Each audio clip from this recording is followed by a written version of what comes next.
Hey, hey, hey, what do you say? This is Till Time with Hope. I am the host, Hope Aguilar, and am here with the wonderful Kimberly Simmons Emory because we tried to do it before, y'all, and it just didn't go down right. And I wanted to give her and her beautiful story that she wants to share with the world today with y'all another chance. And I'm so fortunate to have you, Kimberly, back. Thank you and welcome. Thank you, Hope. My name is Kimberly Simmons Emory. I am a 18-year ovarian cancer survivor. It will be 19 years next year. I'm also the board president of the Georgia Ovarian Cancer Alliance. We call ourselves GOCA. And after finding myself on the other side of an ovarian cancer diagnosis, I wanted to help spread the word about ovarian cancer, its symptoms and risks. My story kind of illustrates why the Georgia Ovarian Cancer's mission to increase awareness and educate women and their families, as well as the healthcare community about the risks and symptoms of ovarian cancer is so important. I always call myself the poster child for GOKA. So, just going into my story just a little bit, Hope. My story starts in 2005. I had all of the classic symptoms of ovarian cancer.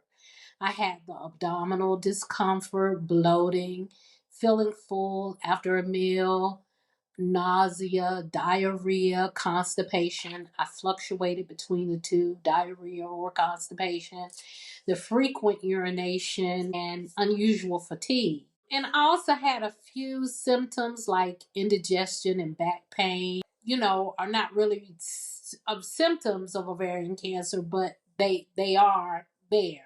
When I say I had these symptoms, I had them every single day. And sometimes they were at a 7, and sometimes they were at a 25. That's how, bad it was for me on some days.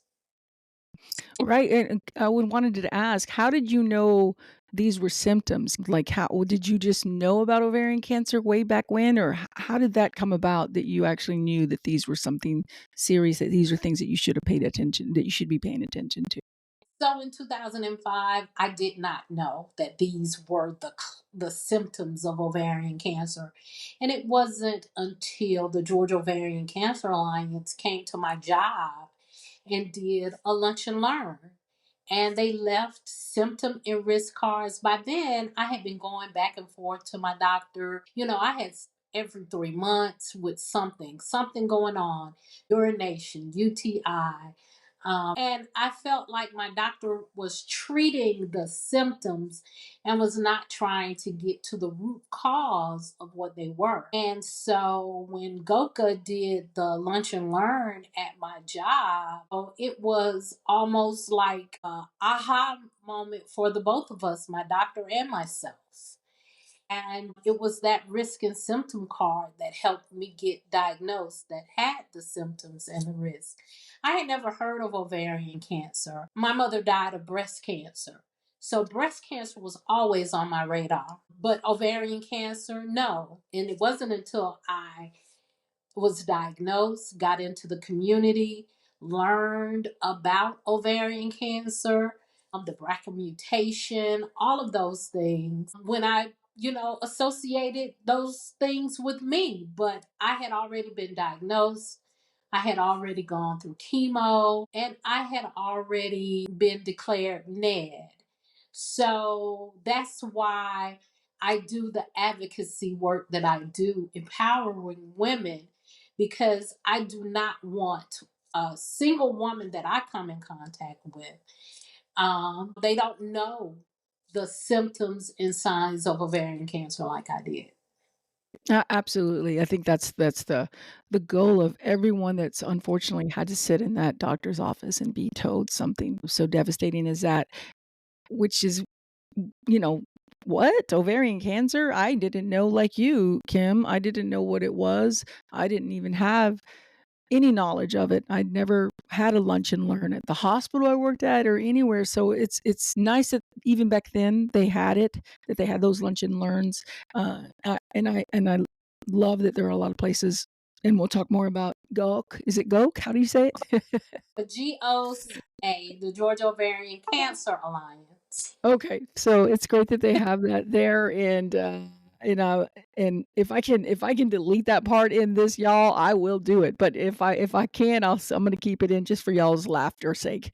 But no, on a serious note, I'm glad that everything ended up turning out great for you and you being all these years in remission with no evidence of disease. That in itself is a praise God worthy moment. And just to give everybody a back story to how I even know Kim, we we I forgot to say that we met in I think I looked back at the stamp on a photo of us that Oh, I'll put as the profile for this podcast episode of us with my book that I wrote back then, and you and I at the conference. It's now called the Ovarian Cancer Research Foundation, I believe. right, right. And we were in DC and we took a picture together, and you bought one of my books, and we'll talk about books at the end of this episode. No giving anybody hints just yet. And that's how we know each other, because we have had this passion to help educate, to help learn as well, more and more that comes out, and to disseminate that to the public with our advocacy.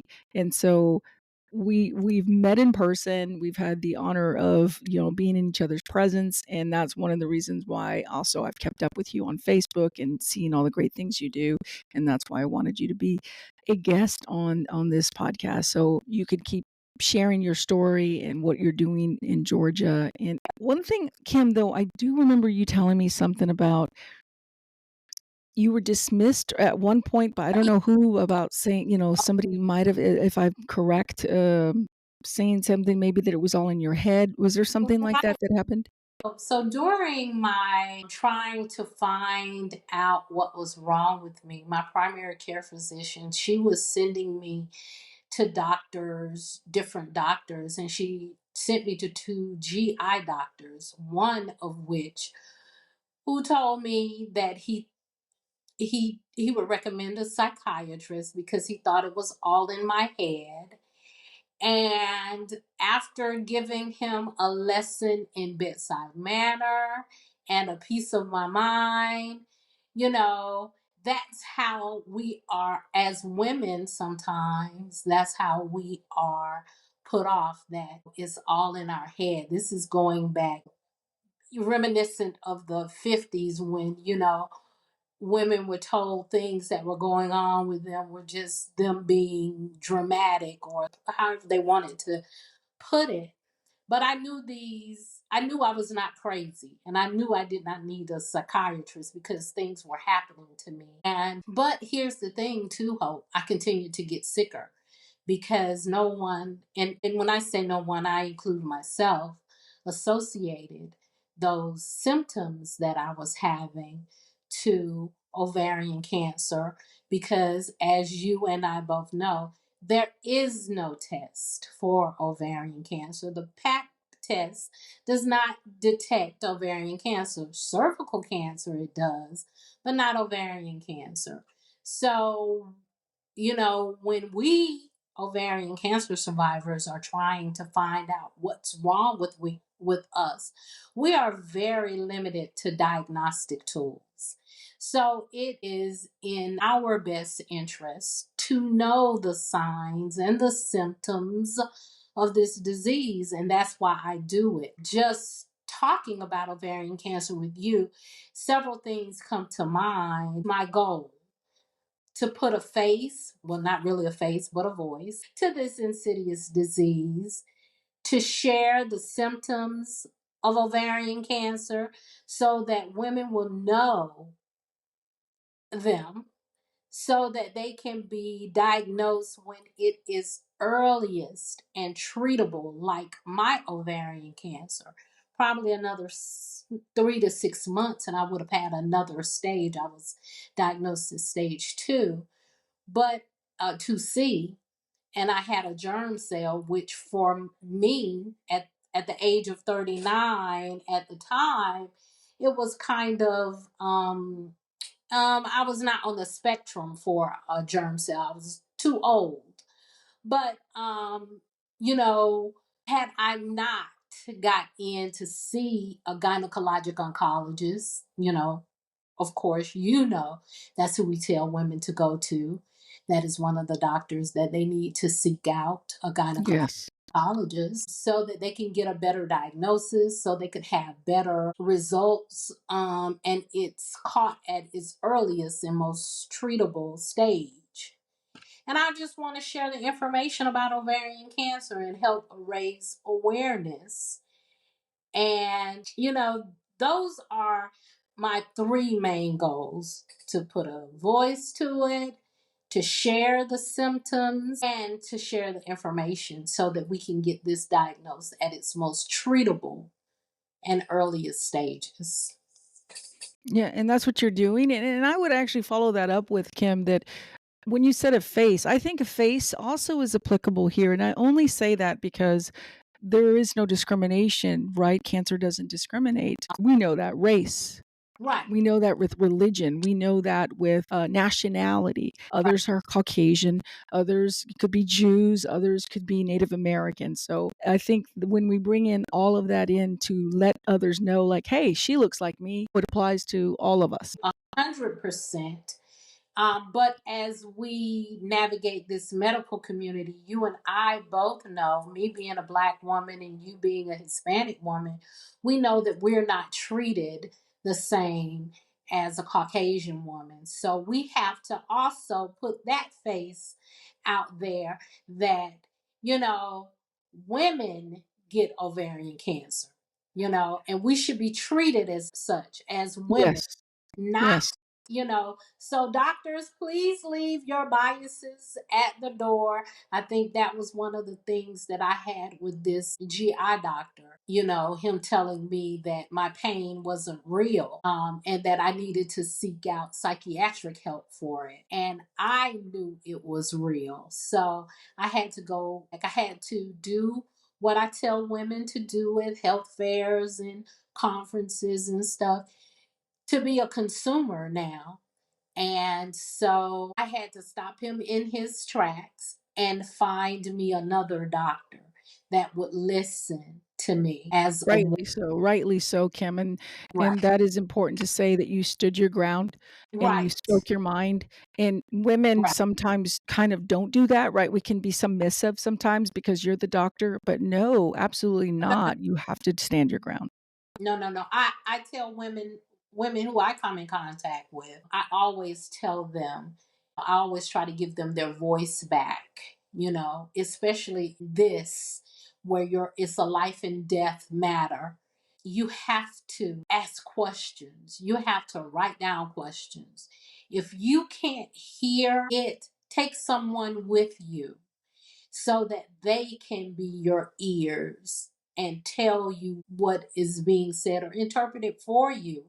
Or sometimes tell the doctor to take a beat and just understand that you are hearing something or you are feeling something that you don't know. You don't know what you're coming to them for the answer, So just kind of take a beat with me and explain it to me where I can understand it. That's what I do when I talk to women, at health fairs and just mentoring women, trying to give them their voice back so they can stand up and say, "Hey, something's going on. I should not feel like this all the time. You tell me what's going on." So. Absolutely, and that's going into what you're the board you said you were on the board of the Georgia Ovarian Cancer Alliance, I believe? Uh huh. And what this is the time to plug in, of course, that beautiful organization and what they do for women, specifically in Georgia and anywhere else, I'm sure, if they were needed. But what is that organization about and what do they do now that we're about to go into September, which is, the busy, busy months for Right. ovarian cancer awareness? Yeah, the busy month of September. So the mission of the Georgia Ovarian Cancer Alliance is to increase awareness and educate women of all ages, their families, as well as the healthcare community about the risk and symptoms of ovarian cancer and treatment options of, leading to early detection. Some of the programs that the Georgia Ovarian Cancer Alliance has, we have a bag of hope. And our bag of hope is a bag that we give to all newly diagnosed women in Georgia. And inside the bag are comfort items like blankets, turbans for your head when your hair fall out. We give them journal, a pen, and what is most important in that bag is the information that we give them. We talk about things that are not normally talked about in doctors' offices. Like when women get neuropathy, when they're in chemo and they get neuropathy. And we also give them tips and tricks and tools for when they start their chemo journey. So our bag of hope is very, very important. And we also do survivors teaching students with the national organization. We go into medical schools, nursing schools, PA schools, and we talk to in medical schools, we talk to the third and fourth year residents, we talk to nurses, and we bring survivors so that you can hear it from the mouth of a survivor, their whole journey from their symptoms until they were diagnosed. So that those are some of the things that we do. We also do education and awareness. And like you said, we're coming up into our big month, which is Ovarian Cancer Awareness Month, and we do a 5K. We do a walk. It's called the Teal, and we raise money so that we can continue these programs, the Bag of Hope, Survivors Teaching Students, education and awareness programs. We just did a big one in August, a couple of weeks ago, with Waffle House Corporate, where we brought survivors into the corporate arena of Waffle House and talked about ovarian cancer. So, our walk in September, we're doing a fashion show called Teal to Heal in November. And then one of our signature events that we do every March is called our Shaken Not Stirred Gala. And all of these things, we raise money so that the Georgia Ovarian Cancer Alliance can continue its mission. So those are the things that the Georgia Ovarian Cancer Alliance. And just to give you information about the Georgia ovarian cancer, we can be found at gaovariancancer.org. That's some great stuff, and I didn't know about the ones in the one in March. I knew you guys were doing stuff in September, and I didn't know about the one in November, and I didn't know about the one in March. But hey, listen, all of y'all that may be in Georgia or know people in Georgia, let them know about this. Spread the word, spread the message, spread that website. A simple Google search, Ovarian Cancer Awareness Georgia, will probably take you right to her organization. And also, when did y'all start? When is this? How long have y'all been in existence now? So, the Georgia Ovarian Cancer Alliance was started. I have to give kudos to these women. It was actually started in 1998 by a group of Atlanta women who met.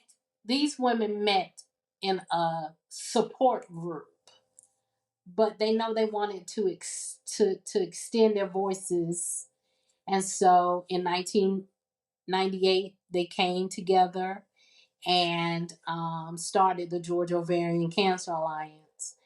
And back then it was probably about 13 of them.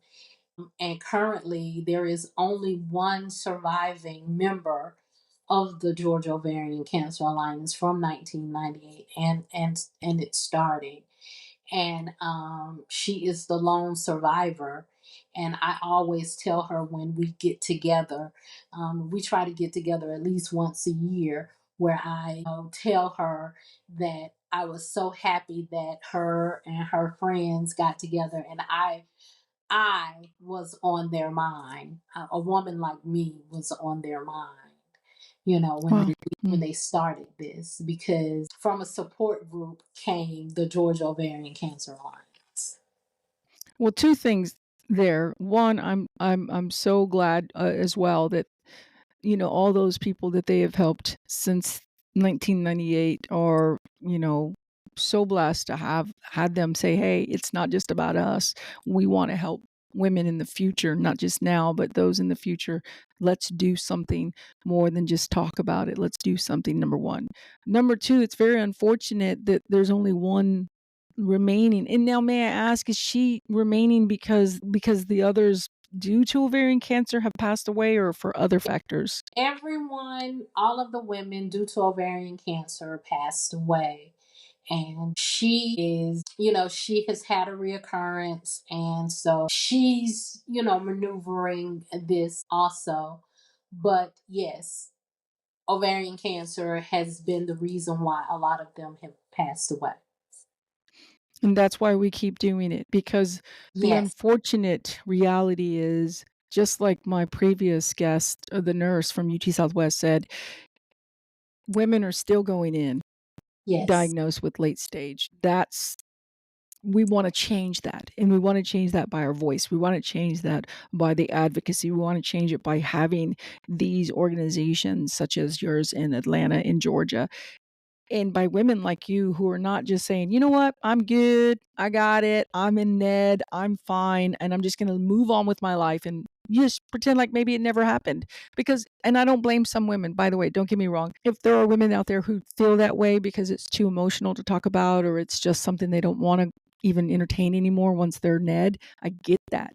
But I am also very, very grateful for women like you, Kimberly, who was like, "Okay, I've been Ned, but I still I don't want any woman to go through what I went through, and I Right. wanna be a part of that change and part of the solution and a part of the advocacy to keep it going way after I've left." And it's great that I'm Ned, and it's great that I got found early, but Hmm. that's not the case. It's still not the case for many, many women out there. Right, right. And you hit the nail on the head. We also know, Hope, and we know that there are so many factors where women don't want to talk about it. This is an emotional thing. So I get it. I try not to think that I am sitting on this mountaintop just spreading the word. I want everyone to know about this. But I also know that there are some women who just want to get past this. And so I understand that. And I understand that I always ask myself, and people always to ask you, oh, you shouldn't say why. But I have that question, because there have been so many women who are more impressive than I am, who have lost their life to this battle. And I am like, oh Lord, why am I still here? But I'm here, and I have a big mouth, and I will stand up most places and raise my hand first if I have questions. Hope that's what we did when we first met at the conference. We went to Capitol Hill, and we to go to Capitol Hill and advocate for ourselves in front of congressmen and senators, asking for money for ovarian cancer and its various causes as the NIH, all of these different places in government asking for that money. So that's why I still think I'm here, is because I have the loudest mouth. I'm going to stand up for that woman. You you make me laugh, but I do I agree with it, and I don't think there's anybody, whether they consciously in my personal humble opinion, I don't think there's anyone out there who's survived cancer who doesn't even if it's just for a second, wonder, why am I still here? That's survivor's guilt. I wrote a piece on Yeah, that, and it's going to be there. I mean, I've survived it three yeah, times in yeah. almost 13 years, and I'm like, why am I still here when somebody gets diagnosed and they get it the first time and they're gone so soon? And I know that that's just the human nature part of us to to maybe wonder, and I think that's also the love in our heart to go, wow, I don't know why I'm still here when so many aren't, but what Yes. can I do with this, God? How can I be used to help be a voice for those who are no longer here? And I'm glad you're allowed aspect of that, like you're allowed proud part of that, Kimberly, because that is awesome. And that's who we need to be out there representing those that we've lost, those that are battling now, and for those in the future who may go through it, with gaining that research money, gaining that money to help with those bags of hope, to help with spreading in cards and symptoms and posters and billboards and whatever. It's those who are willing to go forward and be that for not themselves, because I do believe it's selfless of you to do that. I do believe it's selfless of us to that's a part of us that is like, it's not about me. If it was about me, it would be a whole different world. It would be Oh, different. oh yes. It And totally. so thank you. Thank you. No, and I'm glad that you talked about that, because there are listeners maybe out there who might feel that same way, like that survivor's guilt. Right. And what do I have to contribute? I'm single. I have no kids. I've never been married. I don't have grandkids. I don't have kids. I don't even have a spouse. Yet I am still deserving of to be here for whatever reason that makes me still here. That has me still here. And so I don't want to ever put it to I'm insignificant. Why should I still be here? Because I know that there are times I have. There are truly times I have, and I wrote about that. And I'm glad you touched on that, because I like that you're still here, and I like that I've met you, and I like all these wonderful things that you're doing in Georgia on the board and with your voice, your boisterous, if you will, voice, and I just hope that you continue to do that for as long as God wants you to keep doing that, and Georgia keep doing what they're doing. How many members, by the way, are now a part of that small group that started? So my board consists of 8 others. We have an executive director and we have 8 board members. So we are a very small collective. But we are making, I tell my board members all the time, we are small but mighty. So that's how I want them to look at it. I We are love that. all bored, but we are mighty. We all have voices. All kinds of people sit on my board. I have another survivor on my board. Most of the people who are on my board have lost someone close to them.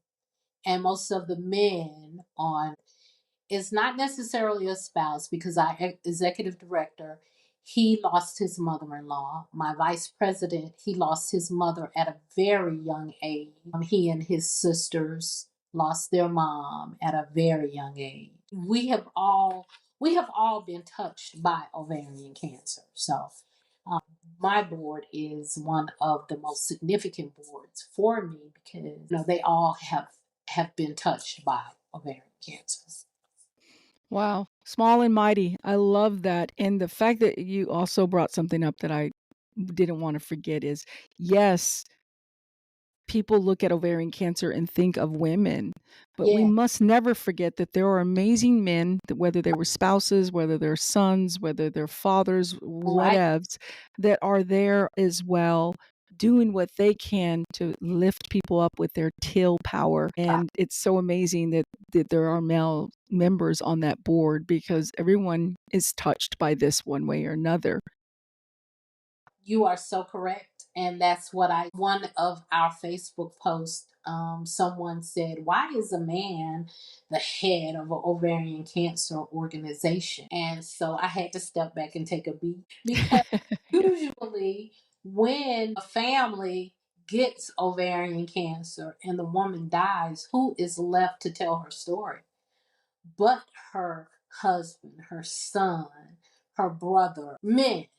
So Mhm. that's one of the reasons why I tell people our board and our executive director, because he is a man, that does not mean that he has not been touched by ovarian cancer. Right, absolutely.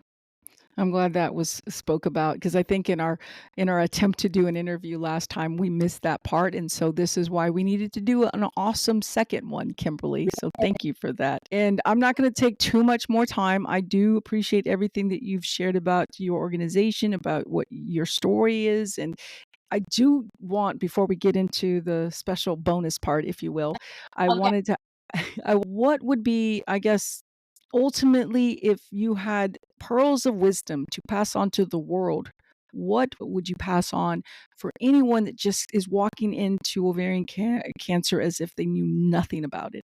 Right, right. I told you about my goal for, you know, being here today, to put a voice to this insidious disease. And if I would tell people one thing about what is about to happen to them or what they're about to embark on, is to always have hope. There is always hope. And just try to get as much information about ovarian cancer. When you go out on the internet, you look at it and you're like, oh my God, these statistics and all of those things are just sad. What? But always have some semblance of hope, and take the information that you get and take it to your doctors. Take a notepad and an ink pen and a pencil and just write down everything. Right, so that you can come home and you can and research and find different, because now, since in 2006, even though there is no test for ovarian cancer, we have come leaps and bounds over some of the things that there are PARP inhibitors now. There are different things out there, as far as not, I tell women, you don't have to always get chemo. There are other things that you can, so those are just some things that I would tell people. There's always hope, and to get as much information about ovarian cancer, that's out there. Wonderful, Kim. And there was one thing that I wanted to add because not not everyone is fortunate to have a tribe. Right. That's just reality of the world. We don't always have our family members there for us. We don't always have a close net of friends, but you did. And would you want to talk a little quickly about that Yeah, because I know that's important to you? yeah, it's important to me. When I sat in this diagnosis for myself, and I'm only talking about myself, I knew that I needed help. I knew I needed people around me to help me. And so it's so interesting that you say that. One of my tribe members transitioned on Thursday. At the time, she was in her 80s, but when she passed away on Thursday, she was 97. And she was my aunt, and she came to live with my husband and myself. And she helped me through surgery. And so I tell people all the time to surround yourself with people, and they don't have to be all women.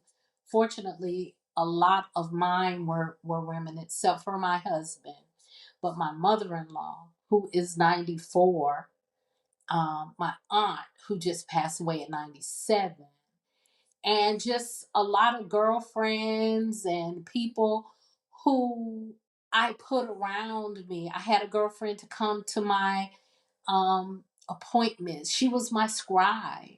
Because, as you know, Hope, when you are hearing things and you're feeling things, and sometimes you can't catch everything at one time. And that was her job in my tribe, to be my scribe. That's wonderful.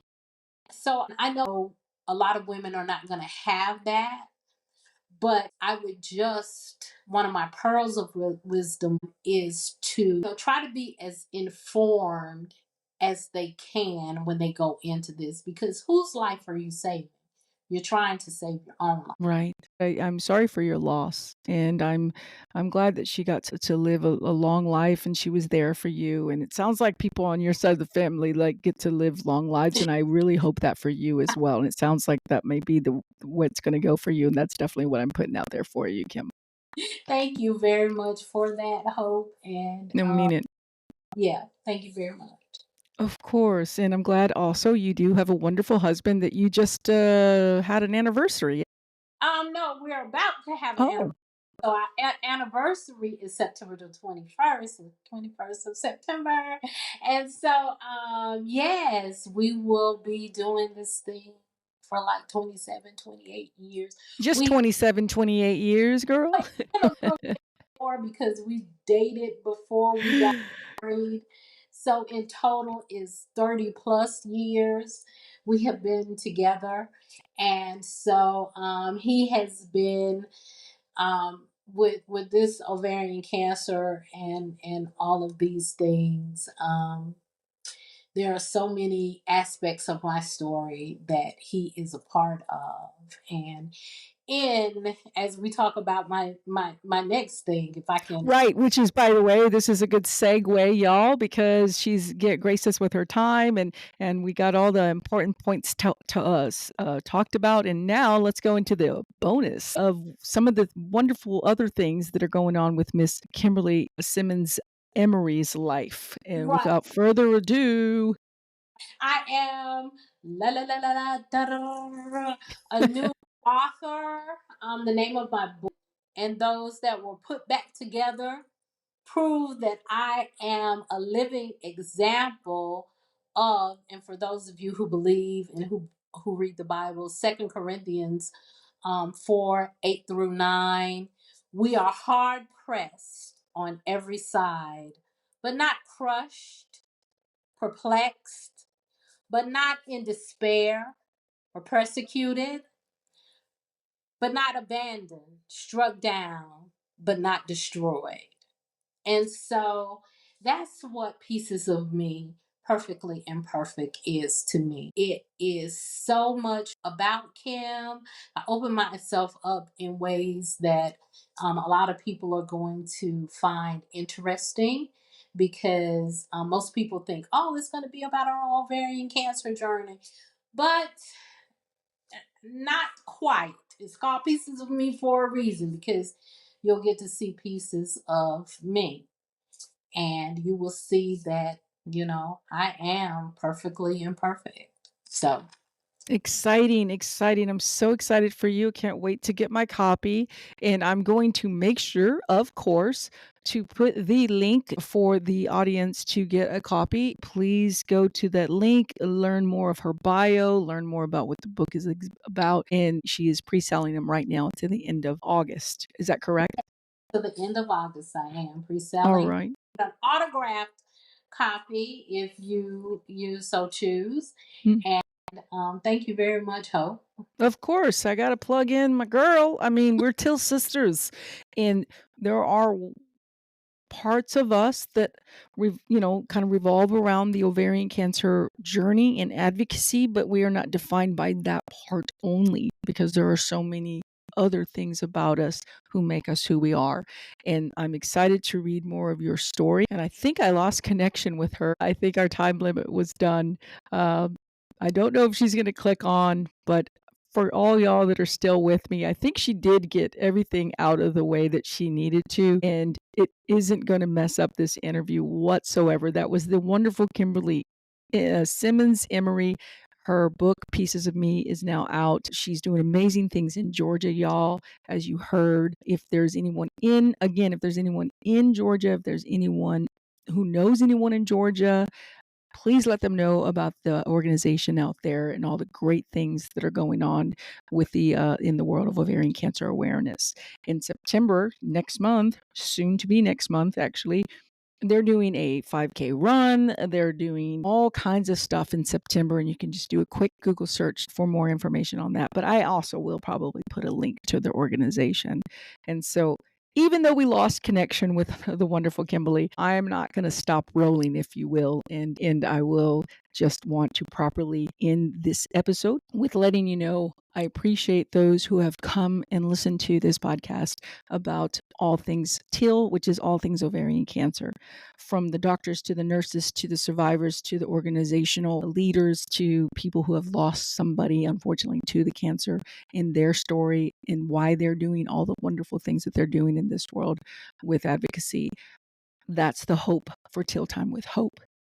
And I am just a small part of that. I am very fortunate to be a host to this, to hear those voices, to hear those stories, and to get the word out there. And Kimberly joined us. You back? I am. I don't know what happened. I got kicked out. Okay, I was actually ending it because it was perfect. It still was good. But hey, the audience, welcome back, Kim. Hey. And I was just sitting a big shout out to you and the book, and I'm gonna put a link. This is awesome. I'm not gonna edit any of it because I think if anything, it's gonna give people some good laughter and medicine. Laughter is medicine. I'm a big believer of that. Kimberly, I would like you to do a proper Avita Zen, Masalama, Adios. Thank you for your time. Thank you for your voice. Thank you for your story. Thank you for your advocacy. And I look forward to reading more about your story, Miss Kim. Thank you very much, Hope, for this opportunity. And I wish you well in this endeavor. And I want to thank you for all you're doing. Well, So, I'm just trying with helping women and trying to hopefully save lives. And I do think we're doing that. I am honored. I am honored to do my part. Thank you. Everybody get a copy of her book. And if you're like, I don't know what it's about, well, read the link that I'm going to put on the details and you will know more. And knowledge is power.